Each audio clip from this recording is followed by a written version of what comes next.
Hi friends, నమస్తే. Welcome to our channel. మన channel నుండి విద్యా విజ్ఞానంతో పాటు మహనీయుల జీవిత కథలు, బాలలకు నీతి కథలు, career guidance, motivational speeches, life style videos ఈ విధంగా డైలీ వీడియోస్ అప్లోడ్ అవుతూ ఉన్నాయి. మరి మా వీడియోస్ చూడాలంటే తప్పనిసరిగా మన ఛానల్ని, మరణత టీచర్ అనే మన ఛానల్ని సబ్స్క్రైబ్ చేసుకోవాల్సిందిగా మనవి చేస్తూ, అదేవిధంగా ఈ వీడియో చివరి వరకు చూసి మీకు నచ్చితే ఒక లైక్ ఇవ్వాల్సిందిగా మరి కోరుతూ ఈరోజు మన వీడియోలోకి వెళ్దాం. Please like and subscribe. ఈరోజు మనం ఒక ప్రముఖ వ్యక్తి గురించి తెలుసుకుందాం. ఆయన ఎవరంటే అమెరికాకు చెందిన ప్రముఖ వ్యాపారవేత్త మరియు గొప్ప దాత బిల్ గేట్స్ గారు. బిల్ గేట్స్ గారి బయోగ్రఫీ ఈరోజు మనం తెలుసుకుందాం. బిల్ గేట్స్గా అందరికీ తెలిసిన మూడవ విలియం హెన్రీ గేట్స్ సాఫ్ట్వేర్ దిగ్గజం మైక్రోసాఫ్ట్ కంపెనీ అధినేత, గొప్ప దాత. వ్యక్తిగత ఉపయోగాల కోసం వినియోగించే కంప్యూటర్లను సామాన్యులకు అందుబాటులో తెచ్చిన వ్యక్తిగా బిల్ గేట్స్ ఎంతో పేరు పొందారు. ప్రస్తుతం బిల్ గేట్స్ ప్రపంచంలో మూడవ అత్యంత ధనవంతుడు. 30 సంవత్సరాల క్రితం మైక్రోసాఫ్ట్ కార్పొరేషన్ని స్థాపించి చరిత్రలో నిలిచిపోయిన బిల్ గేట్స్ ఆ సంస్థ బాధ్యతల నుంచి తాను స్థాపించిన Bill and Melinda Gates foundation charitable ట్రస్ట్కు పూర్తికాలం వినియోగించే లక్ష్యంతో మైక్రోసాఫ్ట్లో తన కార్యకలాపాలకు శుక్రవారం అనగా 2008 జూన్ 28 బిల్ గేట్స్ వీడ్కోలు పలికారు. ప్రపంచవ్యాప్తంగా ఎన్నో దానాలు, సహాయాలు చేస్తున్నారు. సాఫ్ట్వేర్ రూపకల్పన, అభివృద్ధికి జీవితాన్ని ధారపోసిన గేట్స్ కొత్త వ్యాక్సిన్లను కనుగొనే సంస్థలకు నిధులు సమకూర్చడం, తన వంతు సహాయం చేసే కార్యకలాపాల మీద దృష్టి పెట్టబోతున్నారు. అభివృద్ధి చెందుతున్న దేశాల్లో మైక్రో ఫైనాన్స్ ప్రాజెక్టులను ప్రారంభించేందుకు మిగిలిన జీవితాన్ని, శక్తిని వినియోగించనున్నారు. మూడవ విలియం హెన్రీ గేట్స్ అనగా బిల్ గేట్స్ గారి బయోగ్రఫీ ఇప్పుడు తెలుసుకుందాం. పూర్తి పేరు మూడవ విలియం హెన్రీ గేట్స్. జననం 1955 అక్టోబర్ 28. ఆయన వయసు 69 సంవత్సరాలు. మరి జన్మించిన ప్రదేశం సియాటిల్, వాషింగ్టన్, అమెరికా. వృత్తి చైర్మన్, మైక్రోసాఫ్ట్ కో chairman, bill Melinda Gates foundation. ఆయనకి ఉన్న డబ్బు $110 బిలియన్. ఇది 2023 నాటి లెక్క. భార్య పేరు మెలిండా గేట్స్. 1994 నుండి ప్రస్తుతం వరకు. సంతానం 3. వెబ్సైట్ మైక్రోసాఫ్ట్లో Bill Gates page, Bill Melinda Gates foundation. బాల్యం, బిల్ గేట్స్ గారి బాల్యం. బిల్ గేట్స్ అక్టోబర్ 28, 1955న వాషింగ్టన్ రాష్ట్రంలోని సియాటల్లో ఒక ధనవంతులు కుటుంబంలో జన్మించారు. ఎలిమెంటరీ స్కూల్లో ఉన్నప్పుడు గణితం, సైన్స్లలో చాలా ప్రతిభ చూపించేవారు. తన మిత్రుడు పాల్ ఎల్లెన్తో కలిసి కంప్యూటర్ లాంగ్వేజీ అయిన బేసిక్ నేర్చుకొని అందులో ప్రోగ్రాములు రాయడం మొదలుపెట్టారు. 14 ఏళ్ల వయసులో పాల్ ఎల్లెన్తో కలిసి ట్రాఫిక్ లెక్కించే ప్రాసెసర్కి సంబంధించిన ప్రోగ్రాములు రాసి అమ్మడం మొదలుపెట్టారు. మొదటి ఏడాది $20,000 సంపాదించిన బిల్ గేట్స్ వయసు 14 అన్న విషయం తెలిసి వ్యాపారం తగ్గుముఖం పట్టింది. అతడికి చిన్నతనం నుంచి ఆ విధమైనటువంటి ప్రతిభ ఉండేది. మైక్రోసాఫ్ట్ స్థాపన, అభివృద్ధి. 1975లో MITS అనే మైక్రో కంప్యూటర్ సంస్థకి అవసరమైన సాఫ్ట్వేర్ తాము అందించగలమని బిల్ గేట్స్ తెలిపి, తర్వాత ఆ సంస్థ కార్యాలయంలో తమకు తెలిసినవి చూపించడంతో ఇద్దరితో ఆ సంస్థ ఒప్పందం ఏర్పాటు చేసుకుంది. మొదట మైక్రోసాఫ్ట్ అని పేరు పెట్టిన ఏడాది తర్వాత మైక్రోసాఫ్ట్ అన్న పేరు నమోదు చేయించారు. MITS సంస్థ వారు బిల్ గేట్స్ అందిస్తున్న బేసిక్ కోడ్ను ఉపయోగించడం మాత్రమే కాకుండా ఆ కోడ్ను కాపీ కొట్టి వాడుతుండడం తెలిసిన బిల్ గేట్స్ ఆ సంస్థతో భాగస్వామ్యం రద్దు చేసుకొని స్వతంత్రుడయ్యారు. బిల్ గేట్స్ 1980 వరకు సంస్థ వ్యాపార వ్యవహారాలన్నీ చూసుకుంటూనే ప్రోగ్రాములు రాసేవారు. 5 ఏళ్ల పాటు కంపెనీలో ప్రతి వ్యక్తి రాసిన ప్రతి లైను పరిశీలించి అవసరమైన చోట మార్పులు చేసేవారు. 1980లో IBM సంస్థ వారు తాము తయారు చేయబోయే పర్సనల్ కంప్యూటర్లకు అవసరమైన బేసిక్ ఇంటర్ప్రిటర్ కోసం బిల్ గేట్స్తో చర్చిస్తూ ఒక మంచి ఆపరేటింగ్ సిస్టమ్ కోసం వెతుకుతున్నట్లు తెలిపారు. అప్పుడు బిల్ గేట్స్ తనకు తెలిసిన SCP అనే సంస్థ తయారు చేసే 86-DOS ఆపరేటింగ్ సిస్టమ్ లైసెన్స్ తీసుకొని IBMకు అమ్మడం మొదలుపెట్టారు. కొన్నాళ్లకు SCPని కొని MS-DOS ఆపరేటింగ్ సిస్టమ్గా IBM సంస్థకు అందించేలా ఒప్పందం చేసుకున్నారు. అప్పటి నుండి మైక్రోసాఫ్ట్ వెనుదిరిగి చూడలేదు. బిల్ గేట్స్ దార్శనికత మైక్రోసాఫ్ట్ కార్పొరేషన్ను ప్రపంచంలోనే అతిపెద్ద సాఫ్ట్వేర్ సంస్థగా మార్చింది. విండోస్ రూపకల్పనతో సాఫ్ట్వేర్ ప్రపంచాన్ని బిల్ గేట్స్ తన హస్తగతం చేసుకున్నారు. కంప్యూటర్లు, సర్వర్లు, ఇంటర్నెట్ ఇలా అన్ని ఆవిష్కరణలకు మైక్రోసాఫ్ట్ ఉత్పత్తులు తప్పనిసరి అయ్యేలా చేసిన బిల్ గేట్స్ తనకు ఈ రంగంలో పోటీ లేకుండా చేసుకున్నారు. అనతికాలంలో బిల్ గేట్స్ మిలీనీర్ అయ్యారు. ఇక ఆయన వ్యక్తిగత విషయాలు. బిల్ గేట్స్ మాజీ భార్య పేరు మెలిండా. వీరికి 3 పిల్లలు. 27 ఏళ్ల అనుబంధం తర్వాత 2021లో వీరు విడిపోయారు. వారు వాషింగ్టన్లోని 5.15 ఎకరాల విస్తీర్ణంలో 50,000 చదరపు అడుగుల విస్తీర్ణంలో నివసించారు. 2005 లెక్కల ప్రకారం ఈ ఇంటి విలువ $135 మిలియన్. ఈ ఇంటి నిర్మాణానికి దాదాపు 7 ఏళ్ళు పట్టింది. 1999లో బిల్ గేట్స్ ఆస్తి విలువ 101 బిలియన్లు చేరుకున్నప్పుడు అందరూ బిల్ గేట్స్ని మొట్టమొదటి సెంటీ బిలియనీర్ అని పేర్కొన్నారు. ఆ తర్వాత ఏర్పడిన ఆర్థిక మాంద్యం వల్ల ఆ విలువ తగ్గుతూ వచ్చినప్పటికీ 1995 నుండి 2006 వరకు ప్రపంచంలోనే అత్యంత ధనవంతుడిగా తన స్థానాన్ని నిలబెట్టుకుంటున్నాడు. 2007 లెక్కల ప్రకారం బిల్ గేట్స్ ఆస్తి విలువ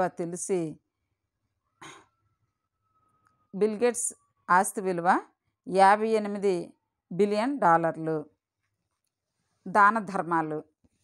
2000 సంవత్సరంలో బిల్ గేట్స్ తన భార్యతో కలిసి bill and Melinda Gates foundation ఏర్పాటు చేసి ఎయిడ్స్ నిర్మూలన, 3వ ప్రపంచ దేశాలలో అంటువ్యాధుల నిర్మూలన, పేదవారికి విద్య మొదలైన సేవలకు ధన సహాయం చేస్తున్నారు. బిల్ గేట్స్ ఇచ్చిన అనేక విరాళాలు ఈ విధంగా ఉన్నాయి. ప్రపంచ ఆరోగ్య సంస్థకు, పసిపిల్లల వ్యాక్సిన్లకు, కేంబ్రిడ్జ్ యూనివర్సిటీ స్కాలర్షిప్స్, వాషింగ్టన్ డీసీలో పేద విద్యార్థులకు, అదేవిధంగా ఫోర్బ్స్ పత్రిక లెక్కల ప్రకారం బిల్ గేట్స్ దాదాపు చాలా బిలియన్లు విరాళాలు ఇచ్చినట్లుగా భావిస్తున్నారు. ఇక ఆయన ఎదుర్కొనే విమర్శలు: వీలైనంత తొందరగా తమ ప్రత్యర్థులను పోటీ నుండి తప్పించి వ్యాపారంలో గుత్తాధిపత్యానికి ప్రయత్నిస్తుందని మొదటి నుండి బిల్ గేట్స్ కంపెనీ అయిన మైక్రోసాఫ్ట్ విమర్శలను ఎదుర్కొంటున్నది. రాజీనామా. మైక్రోసాఫ్ట్ సంస్థకు బిల్ గేట్స్ 2020 మార్చి 14 రాజీనామా చేశారు. ప్రస్తుతం బోర్డు సలహాదారుడిగా ఉన్న బిల్ గేట్స్ ఆ పదవికి కూడా రాజీనామా చేశారు. 2014లో మైక్రోసాఫ్ట్ చైర్మన్ పదవి నుంచి వైదొలిగారు. ఇక నుంచి పూర్తి సమయం సామాజిక కార్యక్రమాలకు కేటాయిస్తానని ఆయన తెలిపారు. ప్రస్తుతం మైక్రోసాఫ్ట్కు సత్య నాదెళ్ల చైర్మన్గా కొనసాగుతున్నారు. ఇక ఆయన పుస్తకాలు, ప్రచురణలు చూద్దాం. వీడియోలు. బిల్ గేట్స్ డాక్యుమెంటరీ వీడియోపై మైక్రోసాఫ్ట్ అధికారిక వెబ్సైట్ ఉన్నది. అలాగే బిల్ గేట్స్ డాక్యుమెంటరీ వీడియోస్ కూడా ఉన్నవి. మైక్రోసాఫ్ట్ కార్పొరేషన్ గురించి తెలుసుకుందాం. మైక్రోసాఫ్ట్ కార్పొరేషన్ ప్రపంచంలోనే అతిపెద్ద సంస్థ. ప్రపంచవ్యాప్తంగా ఉన్న అన్ని శాఖలను కలుపుకొని 2004 మే నాటికి ఈ సంస్థలో సుమారుగా 50,000 మంది ఉద్యోగులు పనిచేస్తున్నారు. అమెరికా సంయుక్త రాష్ట్రాలలోని వాషింగ్టన్ రాష్ట్రంలోని రెడ్మండ్ నగరంలో ప్రధాన కార్యాలయం గల ఈ సంస్థ 1975వ సంవత్సరంలో బిల్ గేట్స్ మరియు పౌల్ ఎలెన్ అను ఇద్దరు మిత్రులు స్థాపించారు. ఈ సంస్థ వివిధ రకాలైన కంప్యూటర్ పరికరాలకు వివిధ రకాలైన సాఫ్ట్వేర్ అభివృద్ధి పరచడం, తయారు చేయడం, లైసెన్సులు ఇవ్వడం మరియు సహకారం అందించడం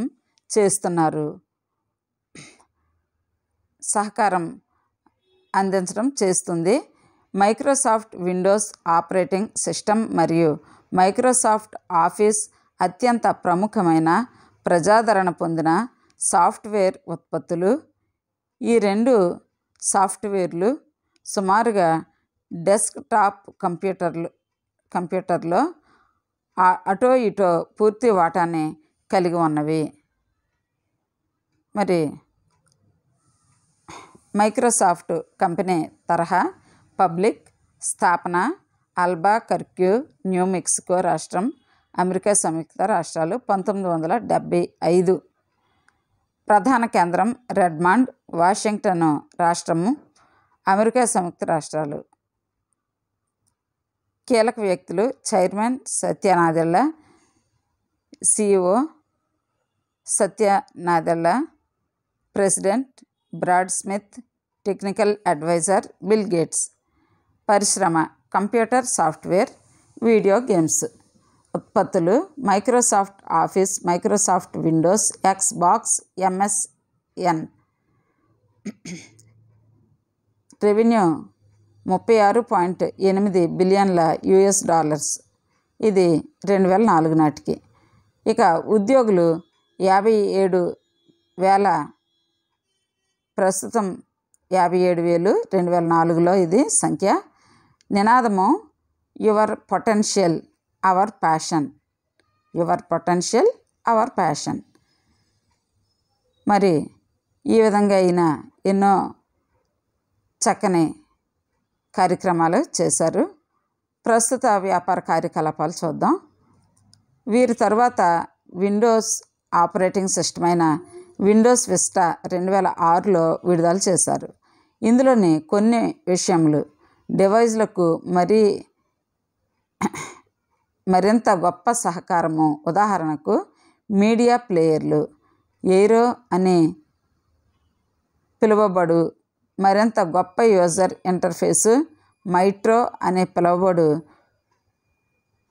PDF లాంటి ఫార్మాట్, డెస్క్టాప్లోనికి క్రొత్త శోధన వ్యవస్థ మరియు ఇంకా చాలా కొత్త ఫీచర్లు చేర్చబడినాయి. మైక్రోసాఫ్ట్ తన ఎక్స్బాక్స్ను మరొక కొత్త వెర్షన్ విడుదలకు సిద్ధం చేస్తుంది. దీనిని ఎక్స్బాక్స్ 360 అని పిలుస్తున్నారు. ఈ ఎక్స్బాక్స్ వారు విండోస్ విస్టా మరియు విండోస్ మీడియా సెంటర్తో కలిసి ఓ గొప్ప వినోదపరమైన విప్లవం తీసుకురావాలని ఆలోచిస్తున్నారు. ఇటీవల సంస్థ అధికారులు చేసిన ఉపన్యాసాలు, వ్యాఖ్యల ద్వారా ఓ విషయం అర్థమవుతుంది. అది ఏమిటంటే ఇక నుండి సంస్థ తక్కువ ధర అందుకు కొనండి అనే సిద్ధాంతాన్ని వదిలి మంచి నాణ్యత, మంచి భవిష్యత్తులో ఖర్చులను తగ్గిస్తాము, మంచి నాణ్యత, భవిష్యత్తులో ఖర్చులను తగ్గిస్తాము అని చెప్పి అమ్మకాలు చేయబోతున్నారు. చరిత్ర. మైక్రోసాఫ్ట్ అనగా సూక్ష్మమైన కంప్యూటర్ అనే పదముల నుండి వచ్చింది. మరి ప్రస్తుత చరిత్ర. మైక్రోసాఫ్ట్ సహనిర్మాత పాల్ అలెన్ బిల్ గేట్స్ను కలవడానికి అతని గది వద్దకు ఒక పత్రికను తీసుకొని వచ్చాడు. అది ప్రపంచంలో మొట్టమొదటి వ్యాపారపరమైన మోడల్స్ మైక్రో కంప్యూటర్ల కోసం సాఫ్ట్వేర్ సృష్టించారు. బిల్ గేట్స్ కాలిఫోర్నియాలో జరిగిన ఆల్ థింగ్స్ డిజిటల్ కాన్ఫరెన్స్లో మైక్రోసాఫ్ట్ 2009లో విడుదల చేయనున్న విండోస్ 7లో టచ్ స్క్రీన్ సదుపాయాలు ఏర్పాటు చేసినట్లు ప్రకటన చేశారు. విండోస్ విస్టా వెర్షన్ తర్వాత విడుదల చేయబోయే విండోస్ 7లో ఉండే మల్టీ టచ్ ఇంటర్ఫేస్ ద్వారా ఇప్పటిదాకా మౌస్ చేసే పనులన్నింటినీ మన చేతి వేళ్లతోనే చేసేలా రూపొందించినట్టు మైక్రోసాఫ్ట్ చెబుతుంది. ఇప్పటిదాకా కొన్ని హై ఎండ్ మొబైల్స్కి మాత్రమే పరిమితమైన ఈ టచ్ స్క్రీన్ సదుపాయం ఇప్పుడు కంప్యూటర్లకు వాడుకునేలా రూపొందించే ప్రయత్నం ఒక విప్లవాత్మక మార్పు అని చెప్పవచ్చు. విస్టా తర్వాత తమ సంస్థ నుండి విడుదలయ్యే సరికొత్త operating system Windows 7 multi touch interface కలిగి ఉంటుందని, ఇకపై వినియోగదారులు మౌస్తో కాకుండా వేలుతోనే కంప్యూటర్ను ఆడించవచ్చని బిల్ గేట్సే ప్రకటించారు. విండోస్ 7లో మల్టీ టచ్ ఇంటర్ఫేస్తో రూపొందించడానికి ప్రధాన ప్రేరణ యాపిల్ సంస్థ. యాపిల్ సంస్థ విడుదల చేసిన ఐఫోన్ అని చెప్పవచ్చు. టచ్ స్క్రీన్ సాఫ్ట్వేర్తో రూపొందిన ఐఫోన్ విడుదలైన 11 మాసాల్లోనే దాదాపు 60 లక్షల హ్యాండ్సెట్లు అమ్ముడుపోవడం బిల్ గేట్స్ను ఆలోచనలో పడేసిందని మార్కెట్ వర్గాల విశ్లేషణ. విండోస్ 7లోని టచ్ స్క్రీన్ ఇంటర్ఫేస్ ద్వారా కంప్యూటర్ వినియోగదారులు వివిధ అప్లికేషన్లు ఓపెన్ చేయాలన్నా, క్లోజ్ చేయాలన్నా, ఫోటోలు, వీడియోలు చూడటం దగ్గర నుంచి ప్రతిదీ టచ్ కంట్రోల్స్తోనే చేయవచ్చు. టచ్ స్క్రీన్ ఆపరేటింగ్ సిస్టమ్ అప్లికేషన్ల రూపకల్పనలో నిమగ్నమైన మైక్రోసాఫ్ట్ 2008 చివరన కానీ 2009 మొదట్లో కానీ విడుదల చేసేందుకు సన్నద్ధమవుతుంది. విండోస్ మొబైల్ ఫోన్ల కోసం సాఫ్ట్వేర్. మొబైల్ ఫోన్ల కోసం ప్రత్యేకంగా రూపొందించిన విండోస్ మొబైల్ సాఫ్ట్వేర్కు మరిన్ని ఫీచర్స్ని జోడించి కొత్త వెర్షన్ను విపణిలోనికి విడుదల చేసింది. విండోస్ మొబైల్ ప్లాట్ఫామ్ ఆధారంగా పనిచేసే మొబైల్ ఫోన్స్, స్మార్ట్ ఫోన్స్లలో కొత్త ఫీచర్స్తో తయారైన మ్యూజిక్ వెర్షన్లను ఈ సాఫ్ట్వేర్ అందిస్తుందని Microsoft mobile communications senior vice president Andy Lees వెల్లడించారు. మైక్రోసాఫ్ట్ దక్షిణ కొరియాకు చెందిన శాంసంగ్ ఎలక్ట్రానిక్స్, మోటోరోలా ఇంక్, తైవాన్కు చెందిన high tech computers HTC, Asus tech computer వంటి సంస్థల భాగస్వామ్యంతో మైక్రోసాఫ్ట్ ఈ సాఫ్ట్వేర్ను రూపొందించిందని యాండీ లీజ్ తెలిపారు. ఈ సాఫ్ట్వేర్ యాపిల్ ఇంక్ కంపెనీకి చెందిన ఐఫోన్, బ్లాక్బెర్రీ డివైస్, ఫిన్లాండ్స్ నోకియా వంటి హ్యాండ్ సెట్లలో యాక్సెస్ అవుతుందని, ఈ విండోస్ మొబైల్ సాఫ్ట్వేర్తో సెల్ ఫోన్ ద్వారా నచ్చిన పాటలను వినవచ్చునని మైక్రోసాఫ్ట్ వివరిస్తుంది. సంస్థ విస్తరణ మరియు విలీనాలు. యాహూ కొనుగోలు కోసం మైక్రోసాఫ్ట్ $47.5 బిలియన్ చెల్లిస్తామని ప్రతిపాదించింది. అంటే యాహూ షేర్ ఒక్కింటికి $33 ఇవ్వడానికి మైక్రోసాఫ్ట్ ముందుకొచ్చిందన్నమాట. అయితే షేర్కు $37 చొప్పున $57 బిలియన్ ఇవ్వాలని యాహూ కోరింది. గత ఫిబ్రవరిలో మైక్రోసాఫ్ట్ $44.6 బిలియన్ ఇస్తామని, షేర్కి $31 మొదట ప్రతిపాదించిన చర్చల క్రమంలో ఆ మొత్తాన్ని పెంచింది. కానీ ఈ విలీన ప్రతిపాదనకు యాహూ అంగీకరించకపోవడంతో మైక్రోసాఫ్ట్ ప్రయత్నం విఫలమైంది.